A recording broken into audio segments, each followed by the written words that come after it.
아멘. 6.25 때 그 미군 그 1사단 병력이 그 함경도 부근에서 이제 중공군에 의해서 이렇게 포위가 되었습니다. 그래서 어떻게 빠져나갈 수도 없고 추위가 오고 그래서 이제 병사들은 죽어가고 우리가 이제 소위 이런 상황을 이제 사면초가라고 그러죠. 근데 이제 다행인 것은 그 본부하고 미군 본부하고 이 무전이 끊기지 않아서 연락을 해서 위치를 얘기하고 상황을 얘기해서 미군 전투기가 출격을 해서 중공군이 이렇게 포위하고 있는 데서 폭격하니까 이렇게 길이 열리잖아요. 그래서 이제 거기를 통해서 미군들이 이제 뚫고 나갈 수가 있었고, 그리고 해안가 쪽으로 해서 해안가에서 대기하고 있었던 미군 군함을 이렇게 타가지고 빠져나올 수가 있었습니다. 우리가 살다 보면 이와 같이 이제 그 사면초가의 상황에 놓일 때가 있습니다. 어떻게 인간으로서 도저히 이제 아무것도 할 수 없는 그런 막막한 상황 속에 살다 보면 접하게 되죠. 그럴 때 이제 한 군데는 열려 있습니다. 하늘이 열려 있죠. 그래서 우리가 성도들은 그런 사면초가의 상황이 있을 때는 하늘을 바라보고 기도하라는 하나님의 신호인 줄 믿으시기를 바랍니다. 아멘. 이 미군 이 해병 1사단이 사방이 막혔을 때 이 무선이 됐으니까 하늘에서 전투기가 와서 길을 열어준 것과 같이 우리가 사면초가의 상황에서는 오히려 하나님만 더 집중할 수 있는 기회입니다. 우리가 살다 보면 여기저기 세상을 둘러보고 또 세상의 정신을 팔릴 때가 많이 있고 다른 것에 또 세상적인 것에 욕심을 낼 때가 있지만 사방이 막히면은 우리가 거기서 이제 살아나는 것밖에 하나님을 붙잡을 수밖에 없게 됩니다. 그래서 그런 어려운 상황이 오히려 하나님을 의지하고 또 하나님의 도우심을 입음으로 말미암아 우리의 신앙이 한층 더 커갈 수 있는 기회가 될 줄로 믿습니다. 그래서 인간의 위기는 하나님이 일하시는 기회라 하는 말이 있는 것이죠. 그래서 어려운 일이 있을 때 우리 성도들은 그것이 하나님을 붙들고 또 하나님이 살아계심, 하나님을 체험하는 그런 삶이 되는 것입니다. 오늘 우리가 함께 읽은 본문은 바로 이제 그 다윗이 사면초가에 놓여 있을 때 하나님을 찬양하고 또 노래한 그러한 시입니다. 그래서 이 절망적인 상황 속에서 성도들이 어떻게 다윗과 같이 큰 믿음으로 나아가고 하나님의 크신 은혜를 입는지를 우리가 깨닫고 또 믿음을 새롭게 결단하는 시간 되시기를 주님의 이름으로 축복합니다. 아멘. 우리가 1절 말씀 함께 공독합니다. 1절 시작.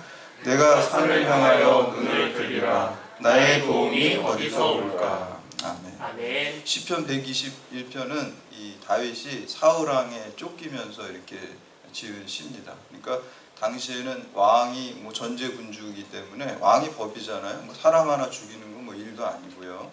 그런 왕이 이제 다윗을 죽이려고 따라오니까 뭐 진짜 절체절명의 위기 속이고 또 사면초가에 이제 놓인 그러한 상황이죠. 그래서 우리가 절망하면 어떻게 합니까? 고개를 떨구잖아요. 땅을 쳐다보고 절망을 하고 이렇게 기탄에 빠져 있고 절망 가운데 있습니다. 또 한 가지는 우리가 어려운 일 당하면 그 아는 사람들 인맥을 동원하거나 어떤 수단을 동원해서 좀 해결해 보려고 노력을 하겠죠. 근데 그게 다 안 되는 거예요. 우리가 평소에는 친하고 잘 안 것 같지만 막상 내가 어려운 일이 당하게 되면 그 사람들이 별로 그렇게 도움이 안 된다는 것을 깨닫게 됩니다. 그리고 이제 땅을 쳐다보고 절망하고 하는 가운데 누가 생각이 나면 하나님이 그때 이제 비로소 생각이 나는 거예요. 그러니까 인간은 그래요. 내가 이제 해볼 거 다 해보다가 안 되면 하나님 그때 가서 찾는, 처음부터 찾으면 좋을 텐데 다윗도 그랬던 것 같아요. 우리가 믿음의 훌륭한 본보기를 보인 다윗도 그렇게 해보다가 안 되니까 땅을 고개를 떨구고 있다가 하나님이 그때 생각이 나, 하나님을 붙들게 된 것이죠. 그래서 여기에 보시면 내가 산을 향하여 눈을 들리리라. 나의 도움이 어디서 올까? 이 산이라는 게 의미하는 것은 이스라엘 백성들에게 불변성과 영원성을 상징합니다. 우리가 보통 산이라는 건 변하지 않는다라고 보고 항상 거기에 있다라고 생각하기 때문에 이 이스라엘 사람들은 무엇인가 약속하거나 맹세할 때 산을 두고 맹세를 하고 산을 두고 약속합니다. 우리나라 사람들도 뭐 하나님 안 믿어도 내가 하늘에 두고 맹세한다 이런 얘기 하잖아요.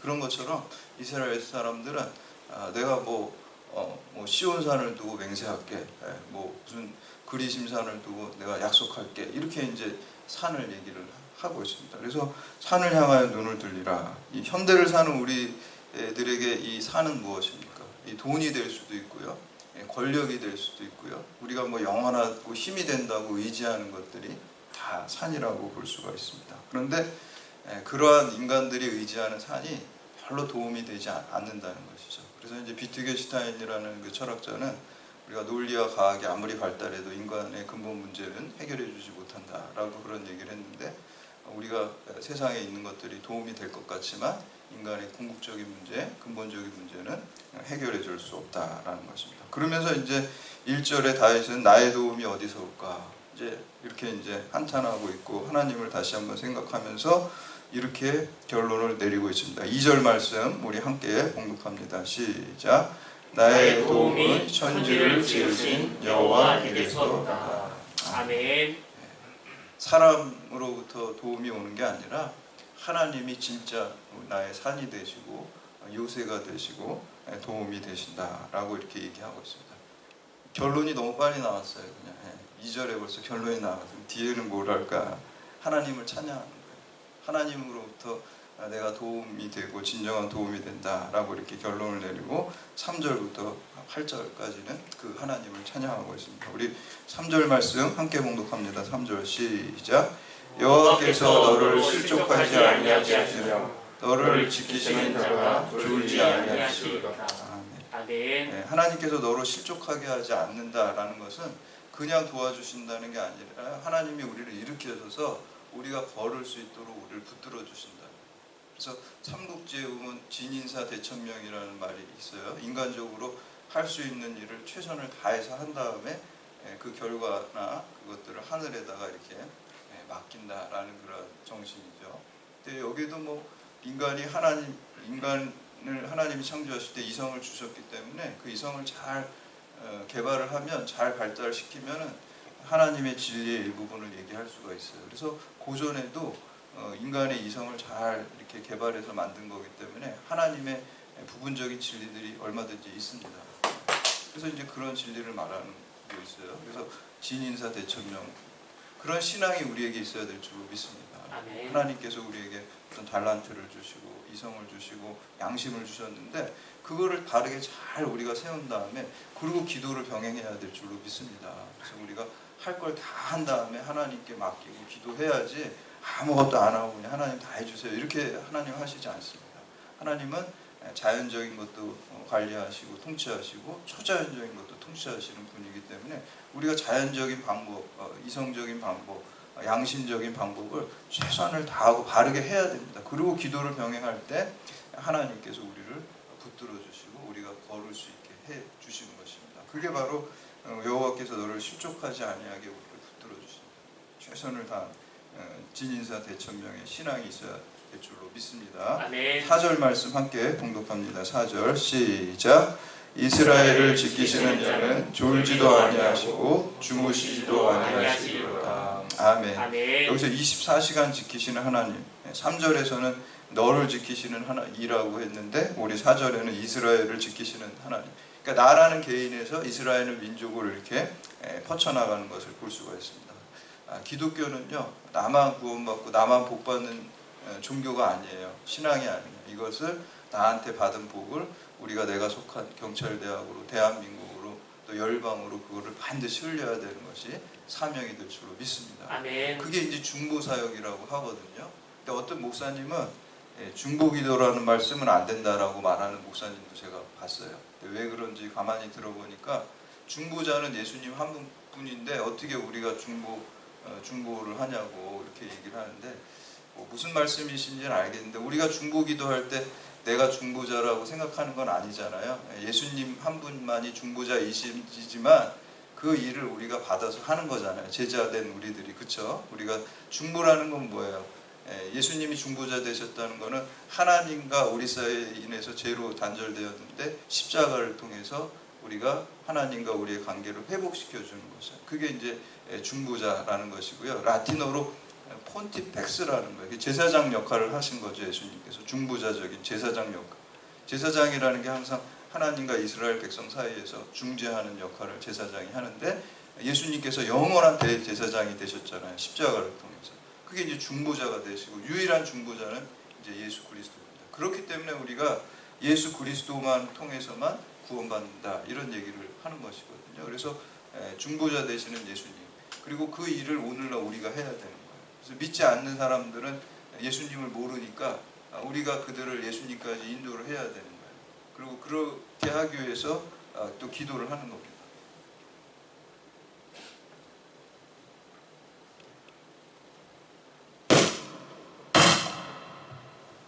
예. 그래서 그런 기도를 해야 되는 것이요. 그게 이제 중보 사역이에요. 그래서 저는 그 폰티펙스라는 그 제사장이라는 말이 영어로는 브릿지 빌더고 한국말로는 다리를 놓는 사람이라는 뜻이에요. 그러니까 우리가 다리를 놓는 사람이 되는 거예요. 사이먼과 가펑클 그 노래 중에 뭐 험한 세상에 다리가 돼요. 그게 이제 제사장 같은 거예요. 사실 그 가사에 좀 그런 의미가 있는 것 같이 느껴지거든요. 그래서 우리가 믿지 않는 사람을 예수님 모르니까 다리가 돼야 돼요. 중보 역할을 해야 되고 예수님까지 오면 예수님께서 하나님과의 중보자 되시는 다리가 되는 것이죠. 그런 의미에서 예수님의 중보 사역을 우리가 한다는 의미에서 중보 기도라는 말을 사용해도 괜찮습니다. 내가 중보자라는 게 아니라 중보 사역을, 예수님의 중보 사역을 우리가 해야 되는 거죠. 왕 같은 제사장이라 그랬잖아요. 우리가 다 제사장 같은 중보적인 역할을 해야 되는 것입니다. 그래서 오늘 4절 말씀해 보면은 이게 이제 나에서 이스라엘로 이렇게 확장시켜 나가는 이 중보적인 이 다윗의 신앙을 볼 수가 있습니다. 5절 말씀 함께 봉독합니다. 5절 시작. 여호와는 너를 지키시는 이시라. 여호와께서 내 오른쪽에서 내 그늘이 되시나니. 아멘. 아멘. 이스라엘은 이제 사막 지역입니다. 그러니까 사막에서 그늘이 없으면은 죽을 수밖에 없어요. 일사병에 걸리거나 뜨겁죠. 그러니까 그늘이 얼마나 반갑습니까? 사막에 햇빛이 쫙 내리치는데 그늘이 있으면은 생명과 같고, 그렇죠. 그래서 그늘이 어떤 보호를 의미하는 것이고, 그렇기 때문에 그늘을 얘기를 하고 있어요. 제 친구 목사 중에 제가 예전에 학교 다닐 때 보니까 얘가 어디 이렇게 식당에 가면은 면을 안 시키더라고요. 면을. 저는 뭐 라면도 잘 먹고 수제비도 잘 먹고 그러는데 면을 안 시키고 굳이 그냥 밥만 꼭 죽으라고 먹더라고요. 그래서 이렇게 면을 안 먹냐 하니까 자기는 어렸을 때 가난해가지고 면만 먹고 수제비 라면만 먹어가지고 이제 면 먹기가 싫다고, 도저히 먹기가 싫다고, 그래서 이제 밥을 굳이 먹는다. 그래서 왜 그런가 들어보니까 어렸을 때 아버지가 미국으로 가셨어요. 그냥 돈 벌러 가신다고 그랬는데 뭐 이게 돈을 잘 벌어가지고 붙여주신 게 아닌 것 같아요, 보니까. 그러니까 아버지가 안 계시니까 집안이 어려웠어요. 어머니랑 살았으니까. 그래서 이제 너무 집안이 형편이 어려워서 밥을 못 먹고 라면하고 뭐 수제비 이런 거만 먹어서 이제는 그거 진짜 먹기가 싫다고, 그러고 이제 안 먹더라고요. 그러면서 이런 얘기를 하더라고요. 아버지가 집에 안 계시니까 지붕이 없는 집에 사는 것 같다, 이런 얘기를 해요. 이렇게 뭐 지붕이 없는 집, 여러분 한번 생각해보세요. 집에 지붕이 없다고 생각해보세요. 얼마나 힘드니까. 낮에 막 해가 쨍쨍 내리칠 때고, 요즘 같은 여름에 비가 와도 다 맞아야 되고, 그렇죠? 추위가 있으면 추위를 다 맞아야 되고, 그런 것 같다는 거예요. 그늘이 없는 느낌이겠죠. 이 사막 지역에서. 그늘이 없는 느낌. 우리가 인생의 사막을 지나갈 때에도 중간중간 바위가 있고 그늘이 있기 때문에 거기서 쉬고 그늘에서 우리가 새로운 힘을 충전받아서 인생의 길을, 사막의 길을 뚫고 갈 수 있는 것입니다. 우리의 영원한 반석이 되고 영원한 그 그늘이 되시는 분이 바로 예수 그리스도인 줄 믿으시기를 바랍니다. 그래서 우리가 그 십자가 그늘 아래 피하고는 영생에 우리에게 주어지는 것입니다. 6절 말씀 함께 봉독합니다. 6절 시작. 낮의 해가 너를 상하게 하지 아니하며 밤의 달도 너를 해치지 아니하리로다. 아멘. 낮의 해는 뭐 사막의 해가 얼마나 힘들겠습니까? 그리고 이제 사막 지역의 특징은 밤에는 또 추워요. 밤에는 얼어 죽을 수가 있어요. 그러니까 밤의 달, 낮의 해, 많은 다가오는 고난들과 고통을 의미하는 것이고, 밤의 달 때문에 이 사막 지역에 있는 사람들은 눈이 멀기도 하고 또 정신이 이상해지기도 한다 그래요. 그래서 모든 인생의 해악들을 의미하는 것이 바로 낮의 해와 밤의 달이라는 그러한 뜻입니다. 거기에서부터 상하지 않도록 하나님께서 지켜주신다라는 그 의미를 얘기하고 있습니다. 7절 말씀 함께 봉독합니다. 7절 시작. 여호와께서 너를 지켜 모든 환난을 면하게 하시며 또 내 영혼을 지키시리로다. 아멘. 우리가 고난과 환난은 조금 틀려요. 고난이라는 것은 우리가 살아가면서 일상적으로 많이 경험하고 또 좀 감당할 수 있는 그런 고난들이 대부분인데, 그러나 환난은 좀 우리가 불가항력적인 거예요. 그래서 지진이 일어난다든지 전쟁이 일어난다든지 홍수라든지 아니면 이런 코로나 같은 전염병이라든지 이런 거를 우리가 보통 환난이라고 얘기를 하거든요. 그런 환난으로부터 우리를 하나님께서 지켜주시고 면하게 해주신다라는 보호의 약속을 하시는 거예요. 그러니까 환난이 오면, 전쟁이 일어나면, 지금 러시아 우크라이나 전쟁이 일어나는데 불가항력적으로 내 의지와 내가 뭐 고난을 참고 이기는 차원이 아니잖아요. 그거는 우리가 폭탄이 떨어지면 내가 고난을 참는다고 살 수 있는 문제가 아니잖아요. 그냥 거기서 죽을 수밖에 없게 되는 거예요. 그런 것들로부터, 그런 환난으로 막아주겠다는 것은 너희들을 파멸시키지 않도록 내가 지켜주겠다는 그런 의미입니다. 그리고 8절 말씀, 마지막 이제 8절 말씀 함께 공독합니다. 시작. 여호와께서 너의 출입을 지금부터 영원까지 지키시리로다. 아멘. 우리가 출입이라는 건 드나드는 거잖아요. 나가고 들어오는 게 출입인데 보통 이걸 출입문이라 그러는데, 그래서 우리가 아침에 나와가지고 또 저녁에 들어가게 되고, 그러니까 우리가 출입이라는 거는 모든 인생의 일거수일투족을 출입이라고 이렇게 의미하는 것입니다. 그래서 하나님께서 출입을 지키시는, 나가고 들어가는 걸 지키시는다는 것은 우리 인생의 모든 무죄와 일상을 하나님께서 다 보호하시고 책임져 주신다라고 이렇게 의미하는 거예요. 주님이 책임져 주십니다. 우리가 그래서 이제 양의 문이라고 그러잖아요, 예수님을.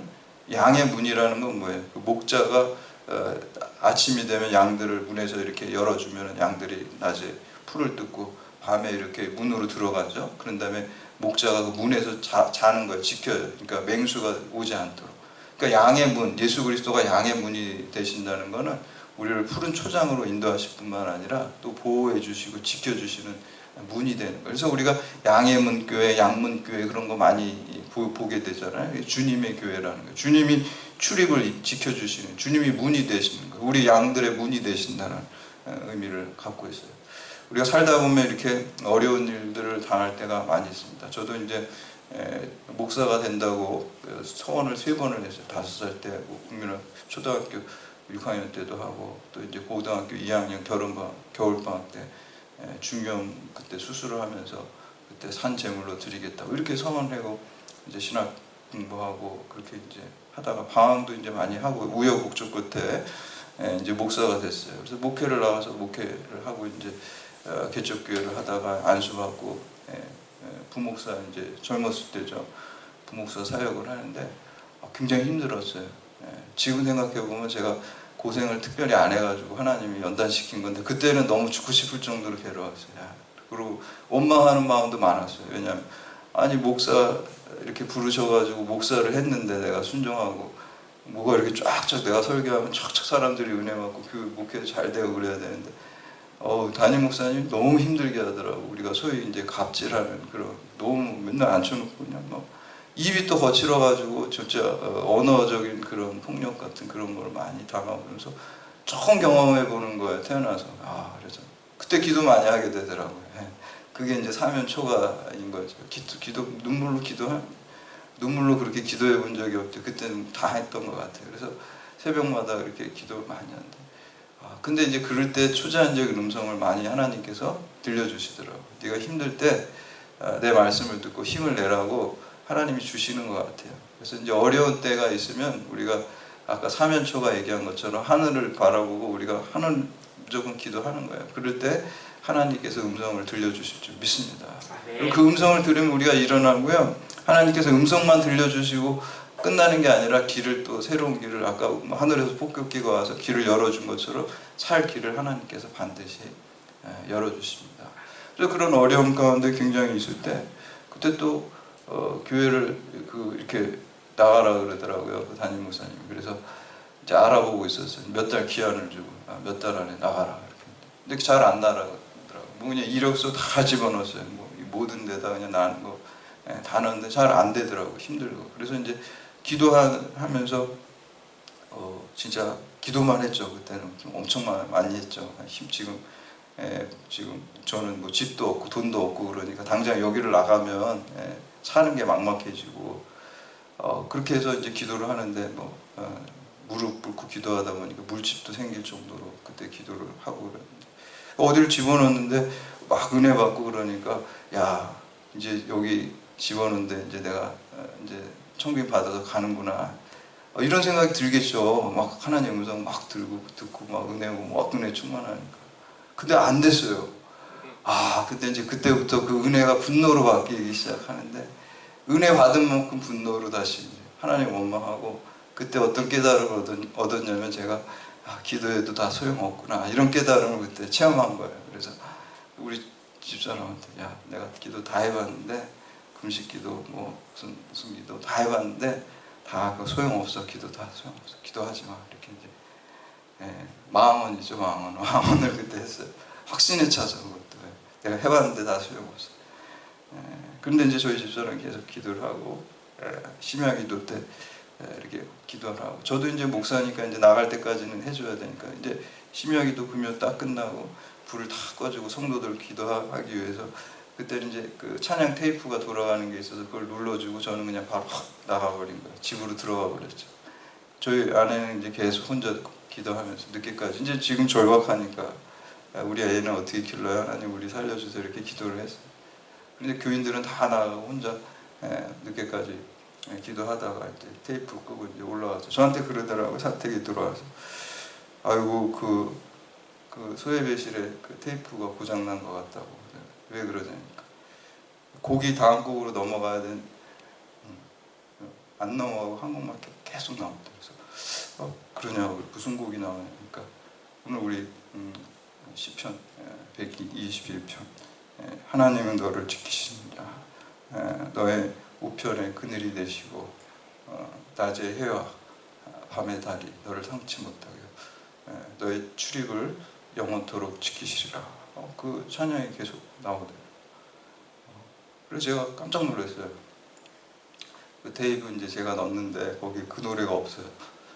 그래서 제가 이제 다시 내려가 봤죠. 내려가 봐가지고 틀어보니까 역시 없어요.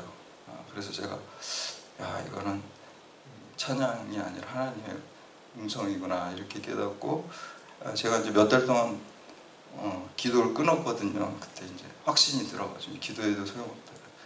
그래서 이제 몇 달 만에 거기 이제 앉아서 이제 기도를 다시 하기 시작하는데 하나님께서 음성을 들려주시더라고요. 그래서 너는 네가 구한 대로 응답되지 않았다고 해서 기도가 소용없다라고 이렇게 얘기를 하는데 나는 네가 간절히 기도로 나올 때 가장 행복했다. 이 음성을 들려주시더라고요. 그래서 제가 다시 이제 그때부터 기도를 하면서 깨달은 게 있었어요. 기도는 내가 구한 대로 되고 안 그게 중요한 게 아니라 내가 기도하면은 하나님이 가장 행복해 하시는구나. 아멘. 그래서 우리가 쉬지 말고 기도하라는 그 의미를 그때 제가 알게 됐어요. 우리가 하나님 기쁘게 하는 건 간단해요. 여러분이 뭐 대단한 거에서 하나님 기뻐하시는 게 아니라요. 여러분이 기도로 나아오시면 그게 하나님 행복해요. 우리가 부모님한테 뭘 그렇게 효도를 우리가 대단히 합니까? 전화 자주 드리면 그냥 그게 기쁘고 좋으신 거거든요. 자주 찾아뵙고 우리가 하나님께 기도로 계속 쉬지 말고 기도할 때 하나님이 가장 행복해 하실 줄 믿습니다. 그래서 하나님이 기도하시면 반드시 우리에게 구한 대로 아니지만 구하는 게 꼭 좋은 게 아닐 수가 많거든요. 우리에게 항상 하나님이 인도하심과 보호하심과 동행하심이 있을 줄 믿습니다. 그래서 오늘 다윗이 지키셨던 그 하나님 또 보호하시고 출입을 지키시고 그러한 하나님이 오늘 여러분의 하나님이 되시기를 축복합니다. 그리고 여러분 인생의 도움을 어떤 세상의 권력이나 방백들을 의지하고 하지 말고 오직 여호와 하나님을 도움으로 삼고 또 하늘과 땅과 산을 창조하신 주관하시는 전능하신 하나님을 의지함으로써 인생의 모든 그 문제와 출입을 주님께서 인도하시고 보호받으시고 하나님께 영광 돌리는 여러분들 다 되시기를 주님의 이름으로 축원합니다. 아멘.